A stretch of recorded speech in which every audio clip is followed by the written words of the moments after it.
You know, and I don't know.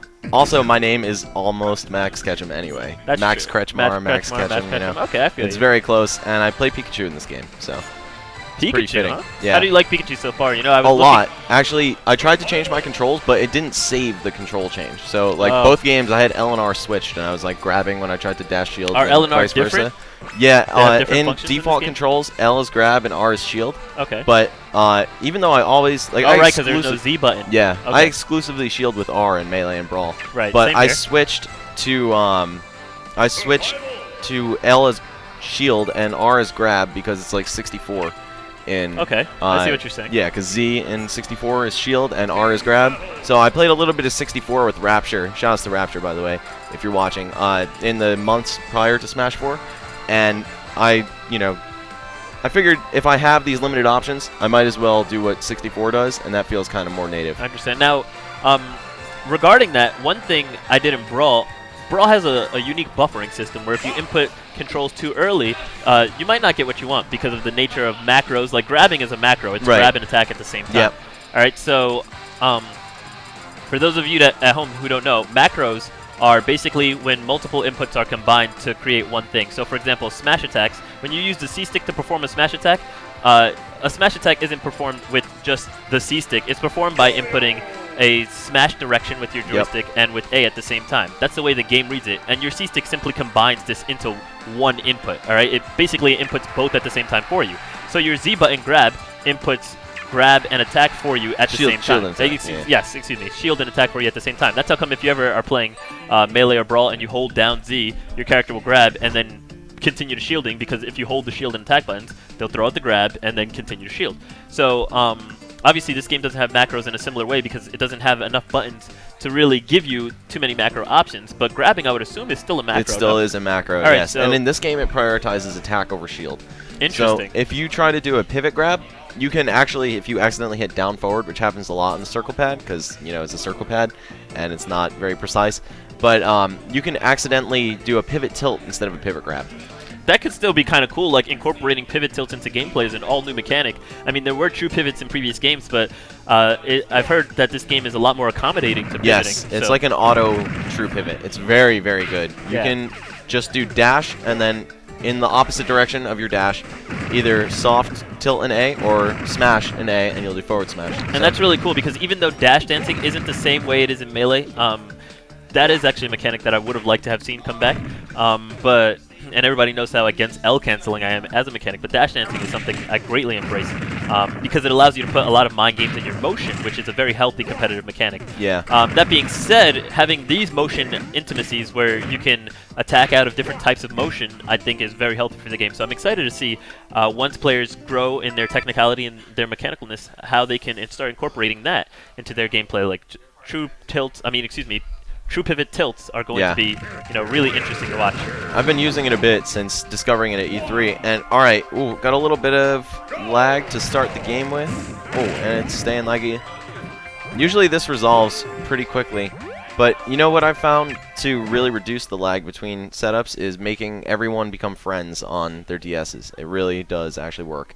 And also plugging in, if everyone's plugged in. Like your 3DS becomes less afraid to expend battery power on the local connection. So I would say, I mean, you guys could save the time about becoming friends, because it takes a while just to search for everybody locally, and we are kind of in the middle of an exhibition. But I would recommend that everyone become friends with your opponents before you play them. Yeah, if you know you have a match coming up, especially with Swiss, the rounds all announced at the same time. There'll be a significant amount of time, so just make sure you get that out of the way really early. Obviously, we're going to be undergoing all new types of technical difficulties, because just as much as I was explaining the advantage of how awesome of a format Switch is for everybody being able to play at the same time, obviously we have new technology here. We've never had Smash on a mobile platform before, so we're going to be overcoming a lot of new barriers.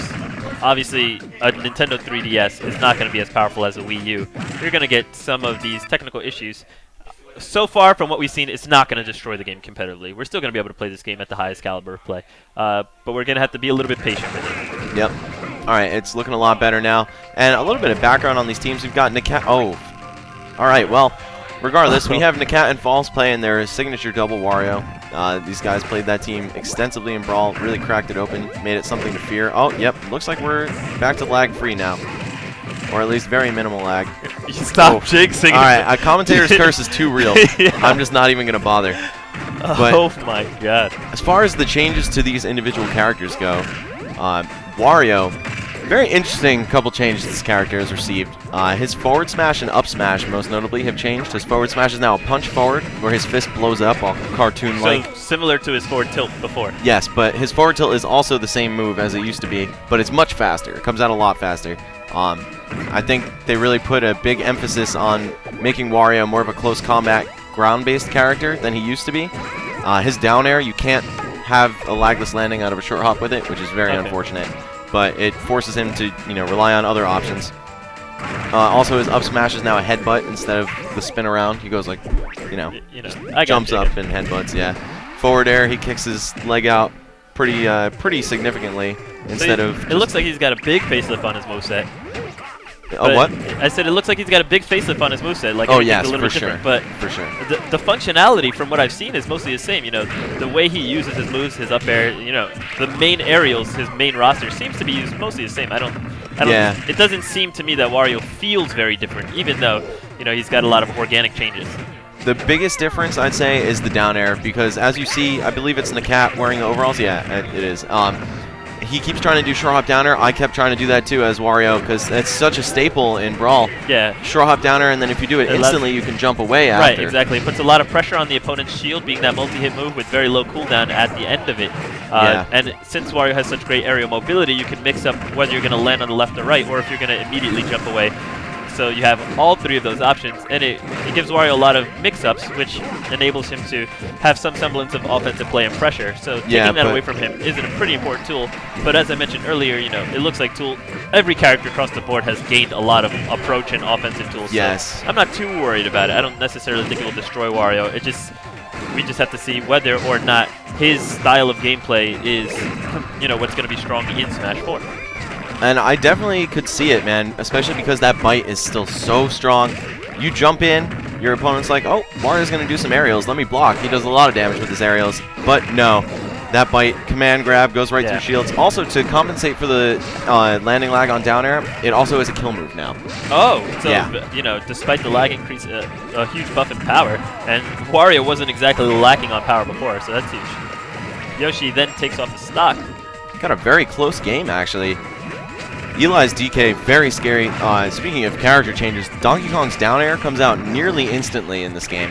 And all of his up moves are kill moves. Like, up tilt kills way sooner than it used to.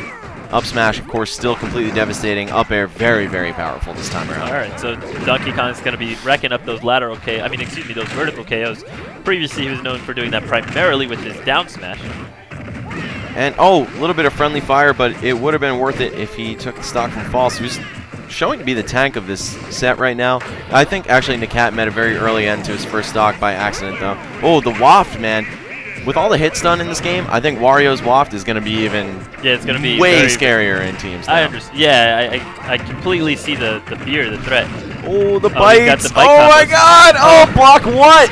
Oh my God. Oh, it knocked him so far. But he actually didn't die, and he's at over 150, so maybe it's not too strong, but it was a respectable move. Yoshi is fairly heavyweight, definitely heavier than he looks. No, if there are two people you don't want to fight in a 2v1, it's these guys, especially using Wario. Not even messing around with any new characters. They're going straight for the serious stuff right now. Oh, Eli accidentally SDing. Wow, NAKAT and False. Their teamwork is beautiful, man. It is. It is something to marvel at. It is also really good to see how that lag cleaned up towards the, the middle towards the end of the game. I didn't see very much lag on the screen, so hopefully, spread the word. Everybody tweet this out that we just learned. Add people on friends if you're going to play with them on the local connection. Yep. Because if that is truly a way to help stabilize the connection, everybody needs to know that. We have to share this information early. So big thanks to you, Max, for bringing that to us. And everybody spread out the word. Tweet.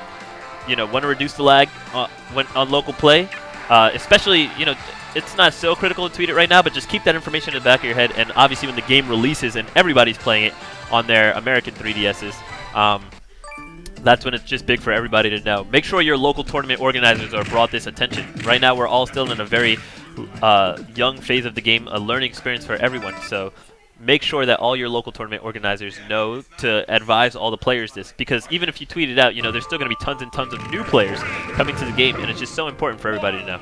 We want smooth games.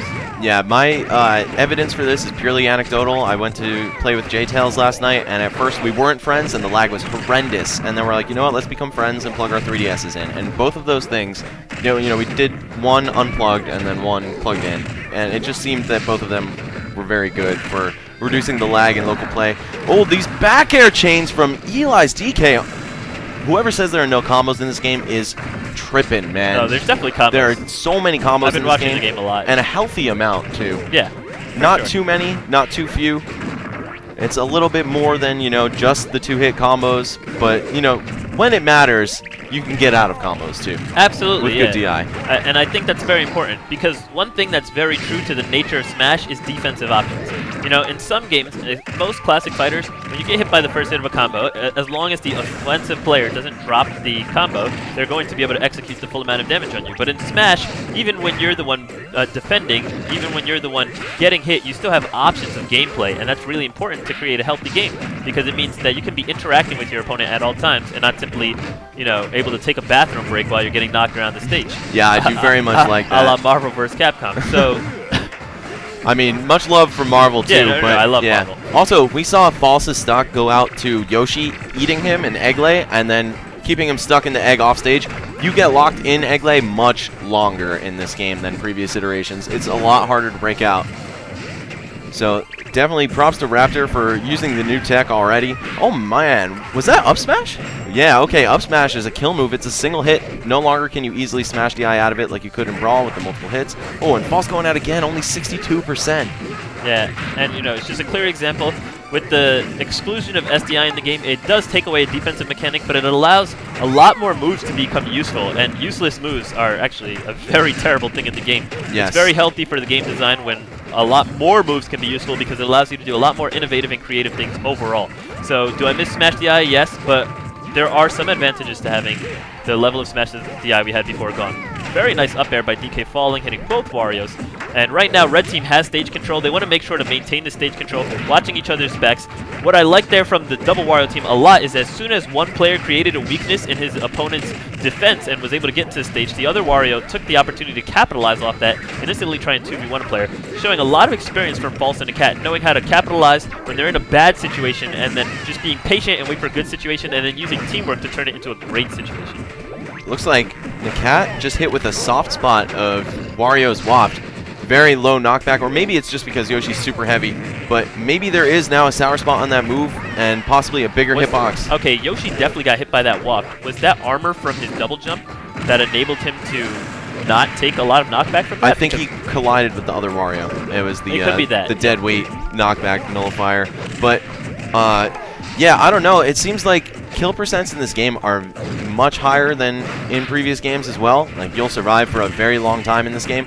But I think that's kind of offset by how powerful ground smash attacks are. I think what they were going for this time is a focus on trapping people into your ground smashes, less so about, the rogue aerials or special moves that are going to kill. But, of course, this all remains to be seen. We're still finding out what these characters can do. And there you go. That's an up smash from Raptor. Knocking out False's last stock. I don't like NAKAT's odds in this situation, but, I mean, we've seen him do some crazy stuff with Wario before. Now, one thing I want to note, in akin to what you said about how trapping people into ground smashes is going to be a core theme of the game, of course, that's a lot more easier when you have combos, and like I said, resets are going to be a huge part of the game. I'm a big fan of resets because resets are a very mental battle. You're tricking your opponent into thinking your offensive string is over and to drop their guard so that you can continue into an even longer offensive string, which is very healthy for an offensive metagame. What I don't like is that if KOing your opponent is going to be very difficult unless you're able to land a laggy hit on them, the stress of this mental battle can be subsidized by characters that just have extremely powerful finishing throws.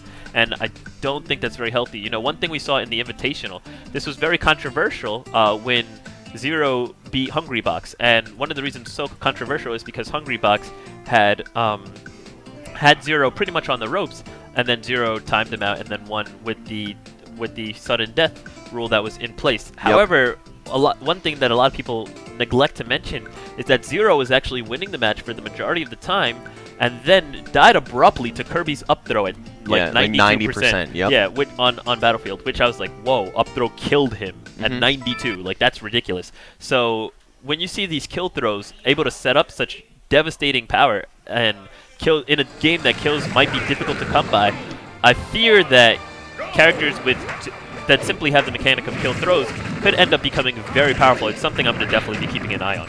Yeah, kill throws are also very powerful in Brawl. They just were attached to mostly bad characters. Right, like Ness. exactly. You know, imagine if Meta Knight or Snake could kill you with the back throw. Like, it would be insane. Yep, it definitely would. Oh, and NAKAT switching to Fox. I'm liking the low percent strings. I've definitely made a few statements about Fox being a very weak character in this game, but I'm also not normally a Fox specialist in Smash, so hopefully NAKAT can prove me wrong on this. I'm definitely hoping for a very balanced cast where everyone is viable. And Fox Wario seems like a good team, but that kill power, the crucial KO power of Fox's up smash, heavily nerfed in this game, so I'm not sure how this team will play out, but it seems that both of these guys are just so familiar with the characters. And also, Raptor and Eli, long-time Donkey Kong and Yoshi players from Brawl. Yeah, they've definitely got a lot of experience on their characters, and despite the fact that it's a new game, those skills will translate. You know, the game is still a Smash game. The characters are familiar. It's not you know, it wouldn't be comfortable if the characters were completely new. So they can definitely translate some of their old skills into their remodeled characters.